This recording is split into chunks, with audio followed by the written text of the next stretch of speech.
In the year 2053, after the final war, crime rates skyrocketed by more than 800%, overwhelming the entire prison system. To address this crisis, the government introduced the Box Rehabilitation Program, a solution once deemed inhumane.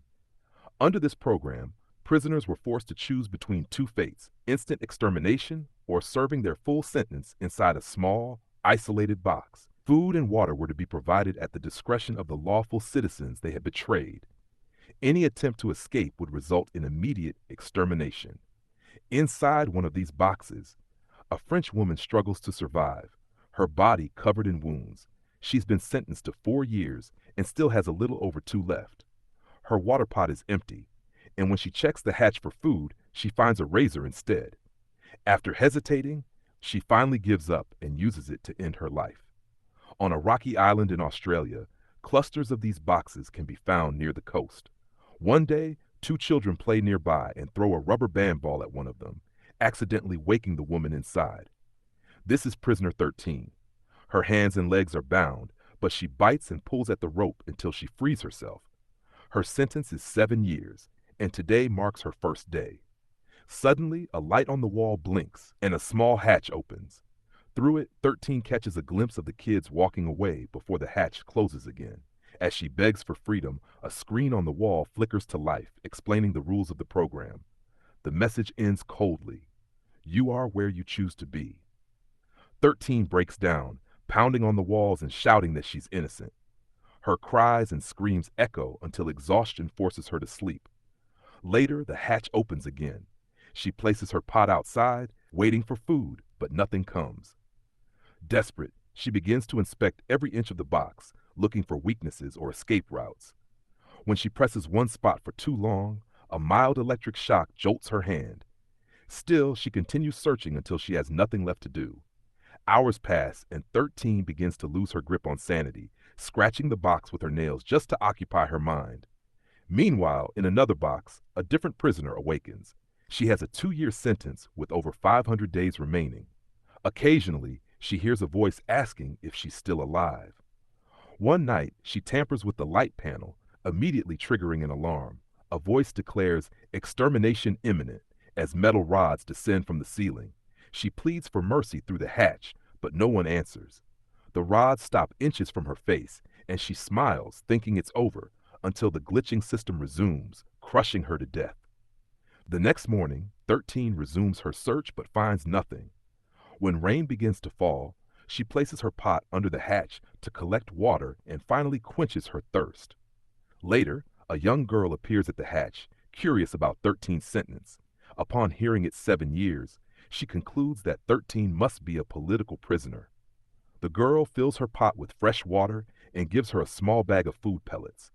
13 devours them instantly. The girl reminds her that citizens decide each prisoner's fate, ignoring 13's pleas of innocence. As time drags on, 13's sanity deteriorates. Unable to handle the isolation, she grabs a rope and attempts to hang herself. As she's about to die, her hands loosen and she collapses, sobbing at the realization that she can't even control her own death.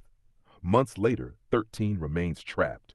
One day, she receives a packet of seeds wrapped in newspaper. She plants them in her bowl and uses the hatch's light to help them grow, though the articles are written in a language she can't understand.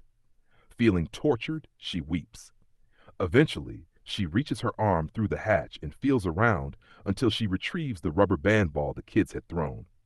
It becomes her only source of entertainment. Days blur together. She sleeps, tosses the ball, and occasionally catches glimpses of the landscape when the hatch opens. Wounds begin appearing on her body, worsening over time. In another box, a man with a 5-year sentence chants endlessly, "I am where I choose to be." He served 1,000 days and is now a hollow shell. One afternoon, a drone lifts 13's box and relocates it to a forest filled with other boxes.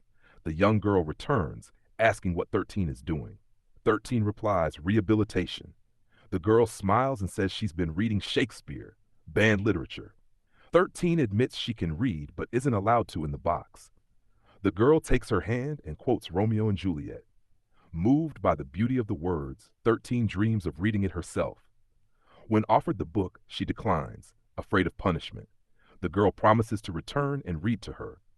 After the girl leaves, 13 can't stop thinking about her touch and her lips. Overwhelmed by loneliness, she gives in to desire, unaware the camera records everything. A year into her sentence, 13 finds a tiny book hidden among her seeds. Lying with her back to the camera, she opens it. It's Romeo and Juliet. The poetic verses give her fleeting hope. When she next receives water, she washes her body and cleans her wounds, pushing through the pain. She throws out the dirty water, but the camera flags it as waste. As punishment, her box is moved back to the coast. The girl visits again, curious about the relocation. 13 avoids the question, instead asking how she decides which prisoners to feed. The girl says she simply talks to them and listens.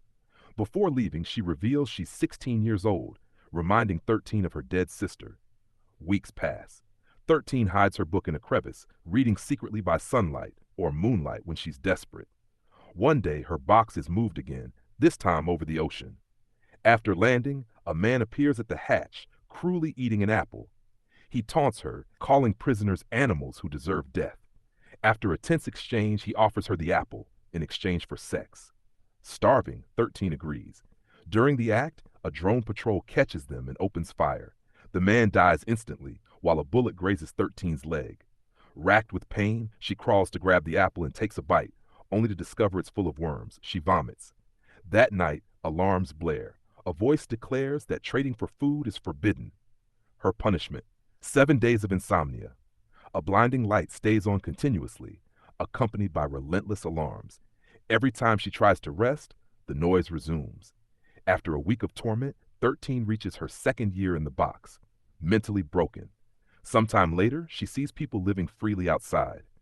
Suddenly, the voice announces that her conviction was wrongful and that she'll be released. A beautiful woman appears through the hatch, her former self. The woman laughs and reveals it's a hallucination, mocking 13's shattered mind. When the punishment ends, 13 finally sleeps, traumatized by her delusions. During the next New Year's celebration, fireworks illuminate the sky. The system announces amnesty for all prisoners, except political ones. 13 is excluded. Soon, she starts losing her teeth. One morning, an elderly woman appears outside the box, tapping it with a rusty razor. She says she spent 15 years in one and despises who she's become. She leaves the razor behind. 13 contemplates using it, but can't. Later, the young girl returns. When she quotes Shakespeare, 13 finishes the line.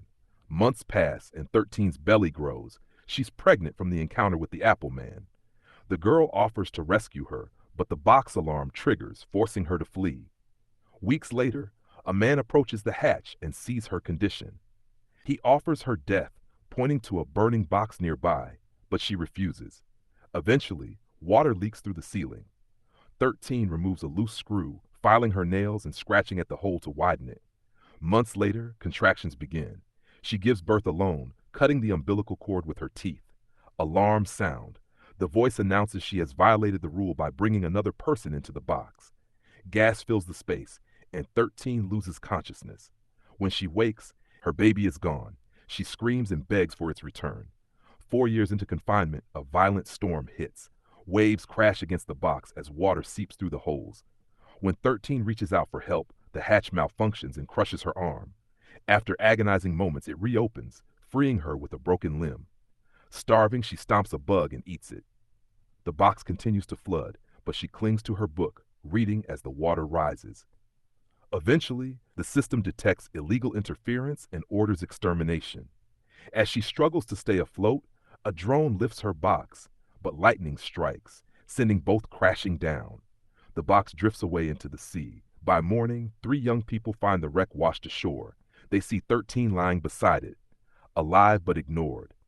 The kids walk away, leaving her behind.